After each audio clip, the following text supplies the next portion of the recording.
Salut les Anacalypsiens, bienvenue dans cette nouvelle vidéo d'Anacalypsie. Aujourd'hui, petite vidéo autour de Evil Dead Rise. Et dans la semaine, vous allez également avoir une vidéo sur Fast X, puisque j'ai vu les deux films. Euh, Après Evil Dead, ça fera à peu près une semaine, ça fait une semaine au moment où j'enregistre que je l'ai vu. Et pour vous, ça fera à peu près un peu plus d'une semaine quand vous verrez la vidéo.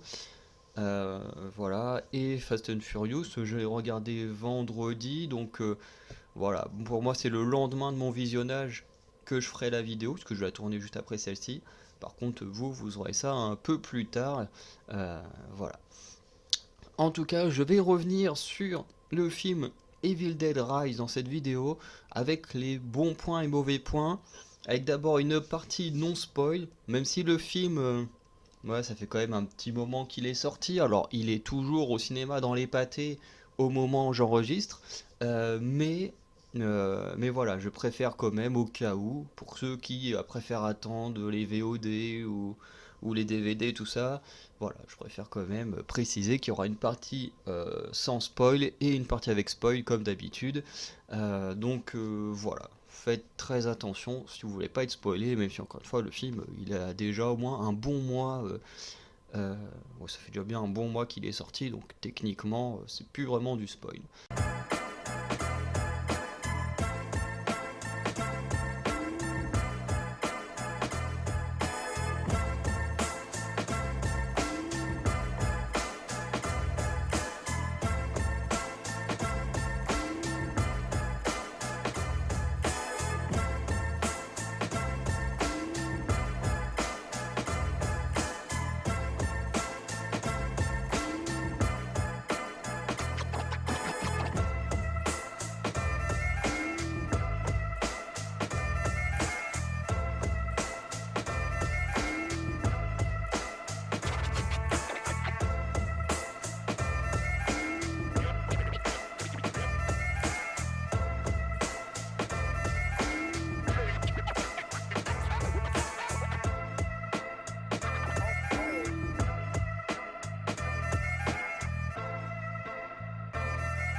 Donc là, on va commencer par le seul mauvais point de la partie sans spoil, parce que bien sûr ce film a quelques défauts, mais qui à mes yeux touche beaucoup trop à l'histoire, hein. Donc je garde ça pour la partie non spoil. Et du coup, ce mauvais point dans la partie spoil, c'est la VF. Alors, pas la VF de tout le monde. Je veux dire, si on prend la VF des trois enfants, la VF elle est plutôt cool. Si on prend la VF de Alyssa Sutherland, que ce soit en humaine ou en version démon, parce que de toute façon, si vous avez vu les bandes annonces, vous savez que c'est Alyssa Sutherland qui jouait notamment dans Viking, qui est le démon. Et tout ça, ça matche bien. Genre, à un moment, ils écoutent un truc avec des voix de prêtre, ça fonctionne très bien, mais il y a une voix qui m'a fait hyper bizarre. Et j'en ai parlé à un ami qui avait été voir le film au cinéma avant moi. Enfin, quand je dis avant moi, c'était une bonne semaine avant moi. Il me disait que lui aussi, il avait eu le même problème que moi, qui du coup était la VF de Lily Sullivan. Du coup, Lily Sullivan, c'est tout simplement l'héroïne du film. Et du coup, bah, c'est un peu problématique quand la seule VF qui ne fonctionne pas, qui est vraiment à chier parce que vraiment la voix ne colle absolument pas au personnage. Moi, à chaque fois que je l'entendais parler, j'avais une sensation bizarre. Mon ami, quand il a vu le film pareil, ça lui faisait une sensation bizarre, cette VF.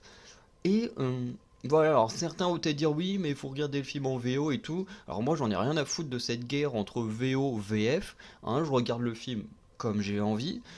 J'ai pas envie de me faire chier à regarder un film en passant mon temps à lire des sous-titres, donc je regarde les films en VF pour ça. Après, quand j'ai du temps, des fois je me laisse aller sur des trucs en VOST FR. ça m'arrive quand même de temps en temps, mais quand je vais voir un film, surtout pour l'analyser, pour en faire des vidéos, je peux pas regarder un film en VO et passer mon temps à lire les sous-titres parce que j'ai pas un niveau d'anglais oufissime, même si en soi, quand je regarde des shows de catch qui durent à peu près 1 heure et demie, ou quand c'est des PLE, ça dure à peu près 3 4 heures. Bon, je comprends l'essentiel de ce qui se dit, mais je comprends pas non plus tout. Donc sur un film où il faut bien comprendre les propos, je peux pas me permettre. Donc je suis désolé pour cette petite parenthèse, hein, mais je le vois encore sur les réseaux sociaux, putain, on est en 2023, et il y a encore des gens en mode oui la VF c'est mieux, oui la VO c'est mieux. Putain mais laissez les gens regarder les films comme ils en ont envie, putain c'est pas possible que les gens soient aussi chiants comme ça. Bref, pour moi, du coup, la VF de Lily Sullivan, c'est une catastrophe. Alors, je vous dirai pas, allez regarder en VF, allez regarder en VO, vous regardez comme vous voulez, si vous avez toujours pas vu le film. En tout cas, je vous le dis, la version française de Lily Sullivan, c'est ni fait ni à refaire. Je sais pas quel studio a fait ça. Pourtant, ils ont bien matché les voix et tous les autres personnages. Mais alors pour elle, alors que c'est quand même l'héroïne, bah ça marche pas. Bref, je comprends pas pourquoi ils ont raté ça, alors que c'est pas si compliqué, mais bon.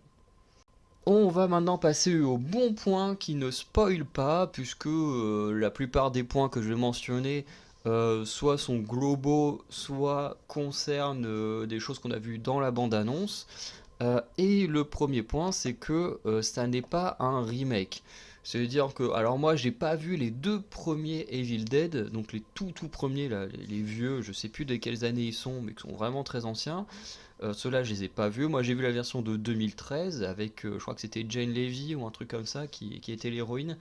J'ai juste quelques souvenirs globaux là dans cette cabane, dans une sorte de forêt proche d'un lac ou une connerie comme ça. Euh, et du coup, voilà, moi j'ai vu que celui-là. Et clairement, ce film n'est pas un remake, c'est pas spécialement une suite. Et je trouve ça plutôt cool parce que du coup, on a un film totalement à part qui reste dans l'univers, donc il doit quand même y avoir un rapport avec le bouquin, mais voilà, on n'est pas là en train d'absolument vouloir faire une suite des premiers Evil Dead ou de celui de 2013, on n'est pas là à refaire un film qui existe déjà. Non, là on est juste dans un film dans l'univers d'Evil Dead, mais sans empiéter sur les autres ou refaire les autres, et je trouve ça plutôt cool parce que ça permet, parce qu'aujourd'hui, on l'a tous remarqué, on est arrivé dans une phase surtout avec l'univers Marvel, où ben, pour comprendre l'univers Marvel d'aujourd'hui, il faut absolument avoir vu tel film et machin. On le voit également avec Fast and Furious hein, que j'ai été voir. Là, on a le 10, mais le 10 est énormément lié au 5. Alors, si t'as pas vu le 5, et ben, tu comprends pas énormément de choses qui se passent dans le 10, même si globalement ils ont mis des scènes qui étaient dans le 5 et tout. Donc, tu peux quand même plus ou moins comprendre, mais je veux dire, c'est un peu lourd pour certaines personnes. Bon, en tant que cinéphile, ça me dérange pas de mater plein de films, mais pour des gens qui veulent juste, voilà, je sais pas, qui voient la bande-annonce, qui se disent, waouh, ça a l'air trop cool, je vais aller au ciné, qui veulent juste passer un bon moment, bah, ce genre de choses où on te dit, bah, faut que t'aies vu tel film, telle série et tel truc pour comprendre, ça peut être vite saoulant. Et du coup, bah, le fait que là on ait juste un film dans un univers particulier, mais sans toucher aux autres, sans forcément avoir besoin de voir les autres, et ben je trouve ça vraiment très cool. Et c'est un excellent point pour ce film.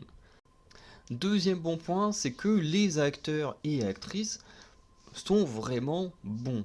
Je veux dire, il y a des films d'horreur en général, t'as des acteurs ou des actrices, franchement, tu sens que c'est des mecs de série B qui sont pas terribles, hein, voilà, surtout les films d'horreur qui sont pas avec des gros noms de marque, hein, tu vois, c'est pas comme si on allait regarder Scream où on a du Jenna Ortega, on a eu, bon, Samara Weaving a fait juste un caméo, mais voilà, de l'autre côté, quand on a bah, genre Evil Dead, on a eu quand même Jane Levy qui venait d'une bonne sitcom. On a là Alistair Sutherland qui vient de la série Viking.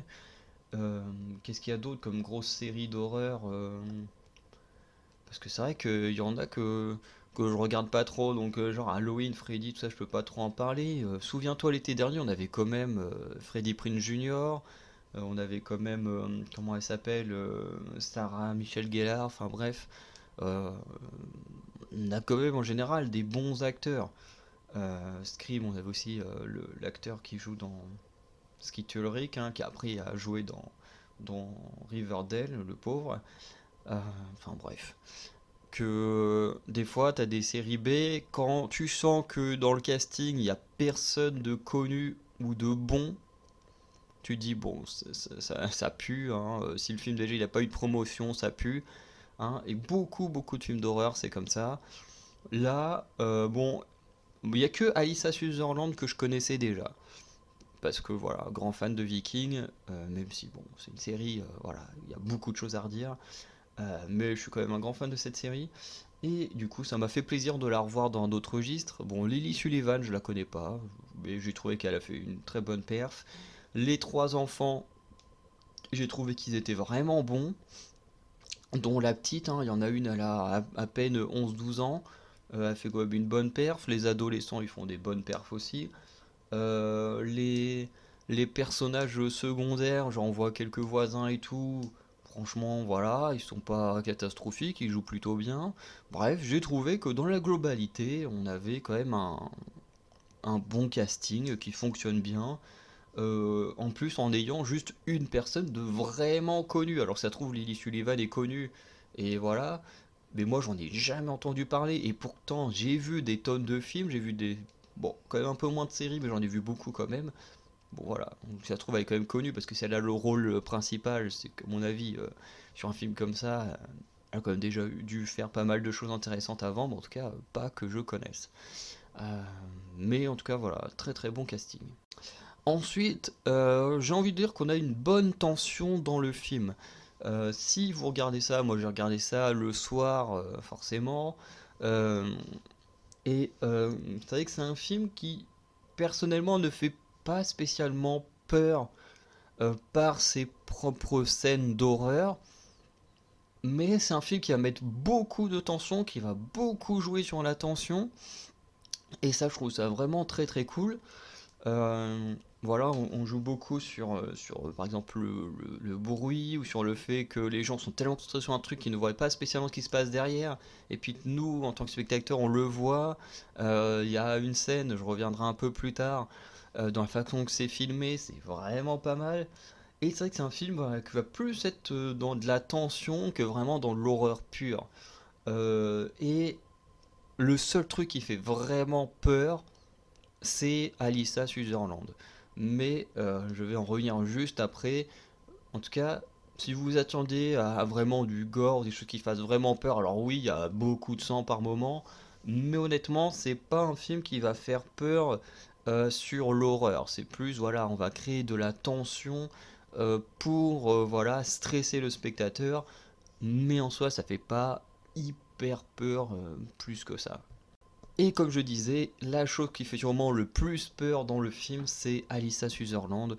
Elle joue à merveille et ce maquillage qu'elle a, il est juste effrayant. Elle a une tête mais qui fait peur parce que moi je peux vous dire, je suis pas quelqu'un qui ait énormément peur devant des films d'horreur. Le seul film qui m'a réellement fait peur, c'est The Strangers sorti en 2008, mais parce qu'il y a un contexte autour du film qui fait que ça m'a fait peur que je pense que dans un autre contexte, le film, je l'aurais vécu comme un film d'horreur plutôt classique. Mais voilà, peut-être qu'un jour je reviendrai sur ce film, parce que je l'aime beaucoup, donc voilà. Mais ici, le design, du coup, d'Alyssa Sutherland, je l'ai gardé en tête jusqu'à ce que j'aille me coucher, et pourtant je me suis couché très tard après ça, parce que voilà, j'étais avec un pote, et puis après on a continué à faire une soirée ensemble, donc jusqu'à 2 3 heures du mat, un truc comme ça. Donc voilà, on a quand même fait d'autres choses après, on a parlé de plein de trucs et tout, on s'est quand même pas mal éloigné du film en soi dans nos conversations. Et pourtant, quand je suis allé me coucher, eh ben, la seule chose que j'avais en tête, c'était le visage de Sutherland, qui est juste effrayant, elle fait vraiment peur. Quand elle a son sourire là à fond, mais franchement, je trouve que c'est la chose qui fonctionne le mieux dans le film, on va dire du côté horreur, parce que même si dans les actions, et tout ça. Bon, voilà, hein, après moi les films d'horreur, je les vis plus comme des trucs un peu marrants, un peu cons, que comme des vrais trucs qui font peur. Mais ce genre de travail sur les maquillages et tout, ça c'est des images qui restent en tête et qui peuvent vraiment faire peur. Et moi, je trouve que c'est réussi. Alors, bien sûr, si je parle du design d'Alicia Sutherland dans la partie non spoil, c'est tout simplement parce que on l'a très bien vu dans la bande-annonce, et déjà dans la bande-annonce, elle faisait déjà bien flipper avec sa tête. Donc voilà. Mais moi, j'aime bien. Je me dis, c'est cool de bien travailler le visuel des démons, parce que bon, il y a des films avec des démons où les démons sont plutôt dégueux. Donc là, on en a un bien beau qui est assez effrayant juste parce qu'il se base sur l'acting de l'actrice. Alors à partir de maintenant, si vous n'avez toujours pas vu le film, même si ça fait quand même un moment qu'il est sorti, et que vous voulez pas être spoilé, ce qui est totalement possible, hein, ne regardez pas la suite. Voilà, parce qu'à partir de maintenant, je vais spoiler. Voilà, je vais spoiler. Donc on commence par l'histoire.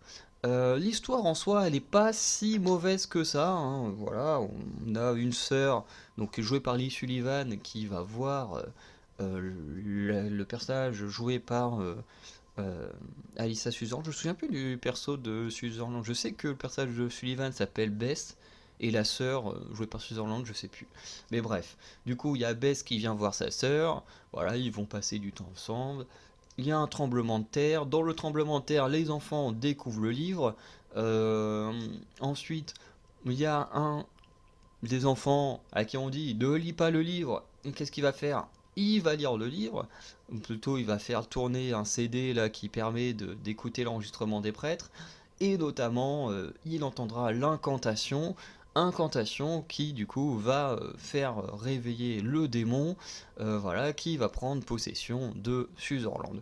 Jusque là, tout va bien, début de film plutôt classique, il n'y a pas de souci, c'était très bien, un petit peu longué quand même à débuter, mais très bien.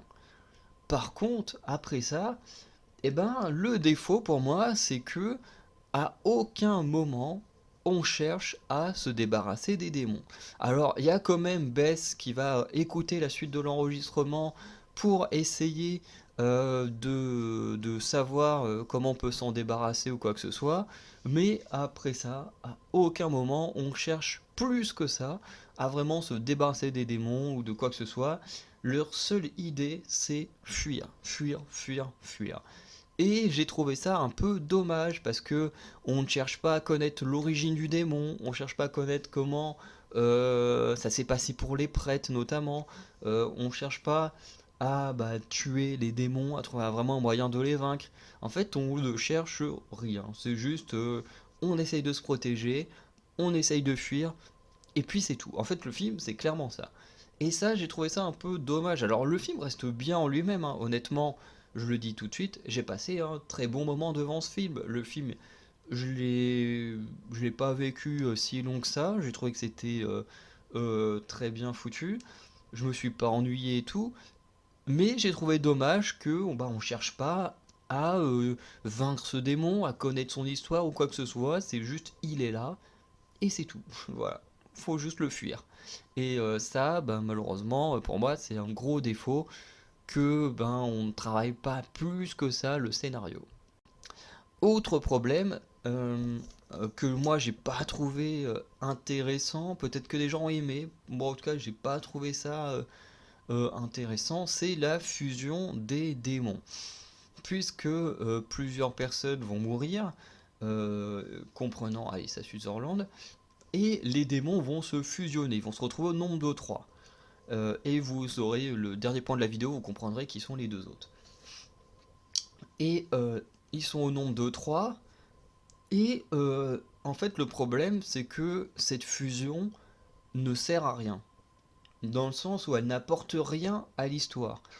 Me dire, quand ils sont fusionnés, du coup, on a plus ou moins la scène finale, on essaye de garder du suspense sur la forme du démon.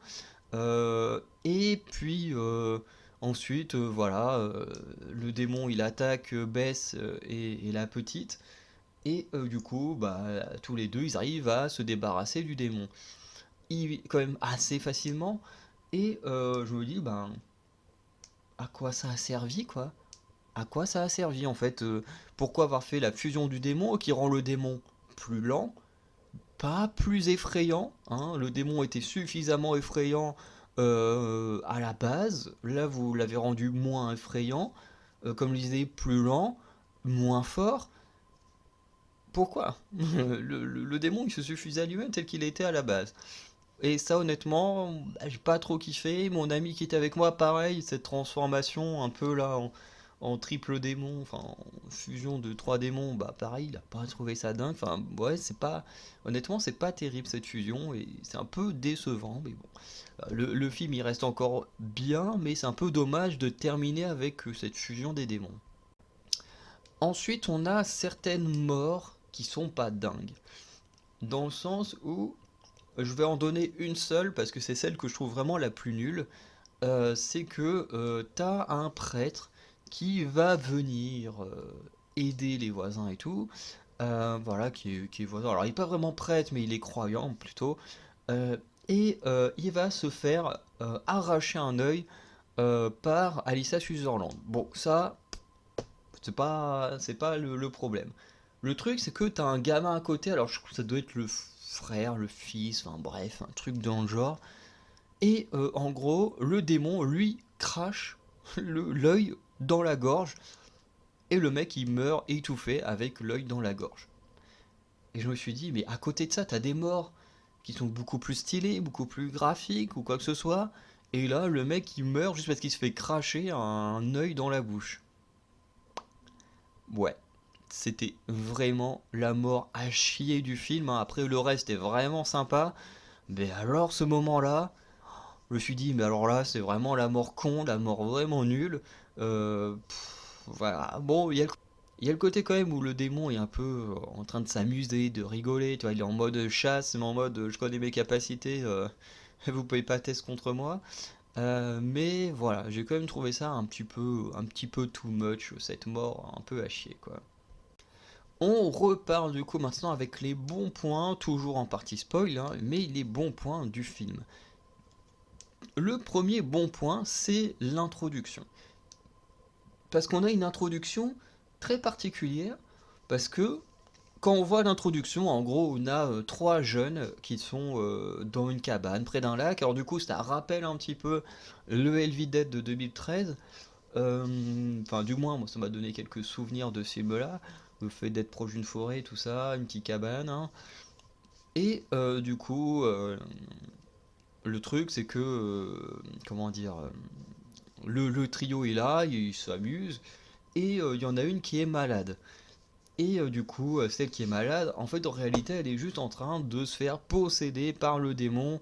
Elle va buter les deux autres. Et quand je dis que, voilà, quand t'as l'autre, là, juste avant dont je parlais, qui meurt juste parce qu'il avale un œil, et là, quand tu vois cette scène-là, au tout début, t'en as quand même une qui se fait arracher le dessus du crâne. T'as le copain de la fille qui est transformé en démon qui se fait découper en morceaux. À la fin, il reste plus que la tête et une partie du buste. Bref, quand tu vois ça, tu dis ok, là, on est bien, c'est violent, c'est dans un film d'horreur, c'est un peu gore. Donc tu dis c'est génial. Bon, après, quand tu vois l'autre qui. Voilà, hein. Bref. Mais, ce qui est hyper intéressant, c'est que en fait quand on voit ça, on se dit ah ok, on a le démon qui est là, bon on sait pas pourquoi il est libéré là, on a le démon qui est là, il a l'air ultra puissant, il a l'air hyper cool et tout. Et ensuite, on lance le film. On a tout le film et tout, et en fait on se rend compte que ceux qui sont morts au tout début, et ben en fait c'est à cause de nos héros. Puisqu'en réalité, quand Bess et la gamine ont poussé le démon fusionné dans une machine en fait qui broie tout. En fait, ils pensaient avoir tué le démon, sauf qu'on sait tous très bien hein, que les démons ça se tue pas aussi facilement. Sauf que eux ils ont pensé qu'ils avaient gagné et ils sont partis. Et le truc c'est qu'il y a leur voisine qui elle, du coup, est celle qui est partie au lac avec ses deux potes, enfin avec son copain et une de leurs amies. Bah elle, finalement, elle arrive dans le parking et là, paf, le démon, il en profite, il voit une personne encore en vie avec un corps, bah hop, il prend possession. Et du coup ensuite, ben, nous, on sait ce qui se passe, hein, la fille elle est possédée, et on sait que dans l'introduction, elle va juste buter ses amis, et que le démon est toujours présent. Et j'ai trouvé ça hyper original, parce qu'en réalité, ce qu'on nous met dans la scène d'intro, bah, en fait c'est la conclusion du film. Tout ce qui se passe dans l'intro, c'est à cause de nos héros. Que pourtant, on se dit, quand on voit le film, on se dit forcément, comme tous les films de démons, le héros avait bien trouvé un moyen de se débarrasser du démon. Et bah là, non. Il n'y arrive pas, il fuit, et le démon finalement se met à tuer ses potes, et t'as cette scène où il s'élève en l'air là, qui est incroyable, et du coup, ben, on sait que Evil Dead, parce que je crois qu'il y a plusieurs films qui peuvent être en préparation, voilà, on sait que le démon est toujours là. Alors ça, c'est un truc qu'on faisait pas mal fin des années 2010 ou milieu des années 2010, avec des films comme Action Vérité avec Lucy Hale, où t'avais le démon qui possédait le jeu Action Vérité, et qui au final, à la fin, même si il y a certains persos qui survivent, bah, ils n'arrivent pas à se débarrasser du démon qui est toujours présent. Il y a le film Unfriend ou un truc comme ça, avec... ah putain, comment elle s'appelle? Alicia Debnam Carey, je crois que c'est ça, qui joue dans The Undread et dans un des spin-offs, je crois que c'est Fear the Walking Dead, bref. euh, qui du coup, pareil, t'as un démon lié à Facebook, enfin aux réseaux sociaux et tout, et qui pareil, à la fin, le démon n'est toujours pas vaincu. Il y a certains films du coup comme ça à l'époque qui tournaient comme ça, où on gardait les démons en vie, ils étaient plus ou moins soit affaiblis, soit relancés, comme dans Action Vérité, ou pour essayer de survivre, la meuf balance carrément le jeu dans le monde entier. Bref, euh, en tout cas, ça reprend un peu ces codes-là, mais, euh, mais je trouve que voilà, ça fonctionne bien, ça permet d'avoir des suites. En plus, on n'est pas obligé de garder les mêmes héros puisque le démon n'est plus la même personne. Enfin bref, c'est plutôt intéressant. Un des éléments scénaristiques que j'ai beaucoup aimé, c'est autour du personnage de Bess, puisque Bess, tout simplement, ne veut pas d'enfant. Voilà, cette dernière, elle ne veut pas d'enfant, mais au début du film, on comprend qu'elle tombe enceinte. Voilà, on comprend que voilà, ça la fait un peu chier d'avoir cet enfant, mais finalement, dans le film, elle va finalement finir par réaliser que elle veut le garder. Bon, déjà, quand Alicia Sutherland l'attrape par le ventre, avec, tu vois, les doigts, elle commence à s'enfoncer dans le ventre, là, pour essayer de lui arracher l'enfant qui est dans le ventre et tout, tu dis, la scène, elle est horrible. Tu dis, heureusement qu'elle y arrive pas. Mais du coup, Bess va devoir protéger les enfants de sa sœur, et petit à petit, elle va finir par comprendre que finalement, son enfant, bah, elle le veut, et elle va tout faire pour survivre. Et je trouve que le parallèle, l'évolution du personnage de Bess est plutôt intéressant.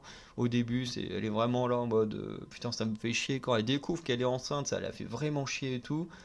Et ensuite, voilà, à devoir survivre avec les enfants, à les protéger, bah, elle se rend compte que finalement, elle est prête à accepter d'avoir son propre enfant et tout. Et j'ai trouvé du coup le développement de Bess là-dessus plutôt intéressant.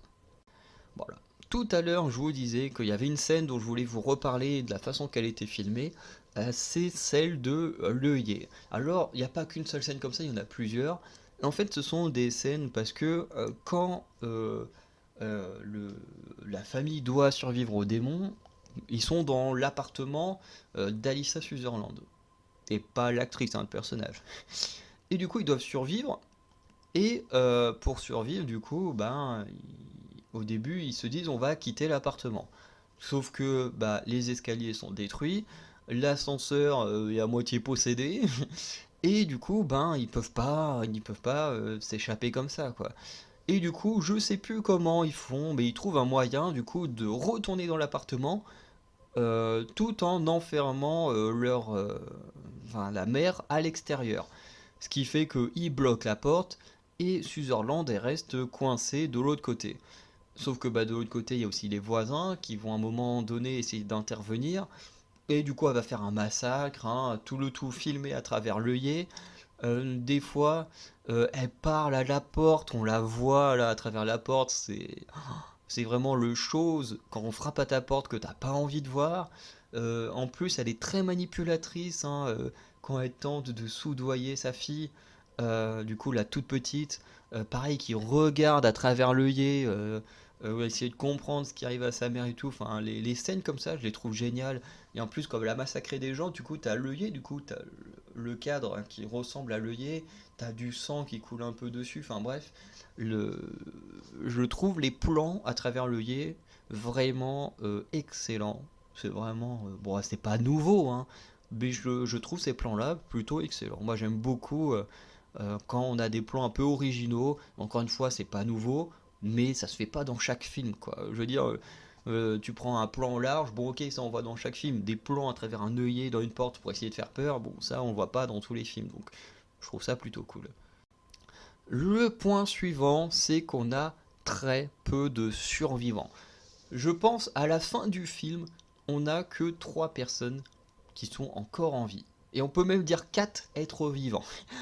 Parce que au final, par rapport à la scène d'intro, comme je disais, la voisine du coup qui va buter ses potes, en réalité, elle botte, elle tue son copain, bon qui a des membres comme il n'y a pas, et du coup son ami, elle lui arrache, enfin en gros, comment on dit, éviscérer quand on enlève juste la peau, non, comment on dit. Bref, elle lui arrache du coup juste la peau au niveau du crâne, et du coup, dans la scène d'intro, quand le démon il s'élève en l'air, elle est encore en vie, bien qu'on se doute qu'elle va crever, hein, on s'en doute fortement. Déjà, elle est pas du tout proche des soins médicaux, donc soit elle va se vider de son sang, soit sa pote va la tuer, mais techniquement, on ne la voit pas mourir. Donc ça fait un, même si on sait qu'elle va mourir. L'être vivant, c'est le chat. Le chat, j'ai eu très peur qu'il tue le chat. C'est bizarre de dire ça comme ça, mais j'ai eu très peur qu'il tue le chat. Et finalement, en fait, Sutherland va juste se servir du chat pour trouver un moyen d'entrer dans la maison. Puisqu'en fait, le chat, il se promène pas mal dans les conduits de l'immeuble. Et du coup, quand Sutherland va entendre le chat dans les conduits, elle va dire ouh, j'ai trouvé un moyen d'entrer dans l'appart. Et du coup, elle se sert de ça pour entrer dans l'appart, mais elle ne tue pas le chat. Et ça, c'est cool. Donc, le chat est un des rares survivants de ce truc. Et en plus, même nous, on l'a jamais vu, le chat, on ne sait pas à quoi il ressemble.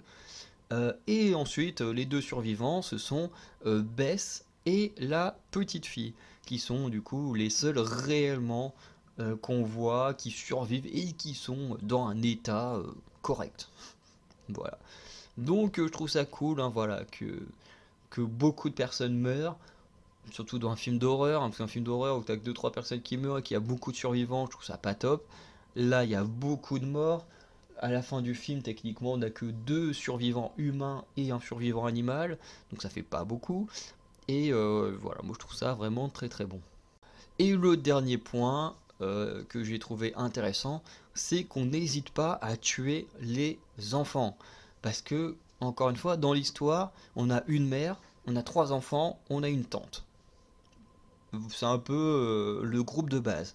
Ensuite, après, il y a les voisins qui complètent un peu histoire d'avoir des cadavres en plus. Mais à la base, on a ça. Moi, la chose dont j'avais très peur, c'est que effectivement Bess arrive à protéger les trois enfants. Parce que ça aurait fait beaucoup de survivants, peut-être qu'elle aurait pu se sacrifier, mais comme elle est enceinte, honnêtement, on n'y croit pas qu'elle puisse se sacrifier et mourir. Donc, on se dit, putain, si elle survit avec les trois enfants, ce serait un peu too much, quoi. Honnêtement, faut qu'ils trouvent un truc à faire pour qu'il y ait du cadavre. Bon, ils se sont servis des voisins, ça j'ai trouvé ça génial. Et ensuite, ils ont décidé de tuer les enfants. Et ça, j'ai trouvé à la fois surprenant et cool. Alors d'abord, c'est la fille, la grande, qui va, je sais plus comment, mais elle va se faire infecter, je crois, à cause de sa mère. Et du coup, elle va se transformer en démon également, qui est plutôt stylée. Alors, elle n'est pas aussi effrayante que sa mère, mais elle est plutôt stylée en version démon. Euh, Ensuite, il y a le frère, hein, clairement, la grande sœur va clairement poignarder son frère, et du coup, grâce à ses blessures, il va également être possédé par le démon.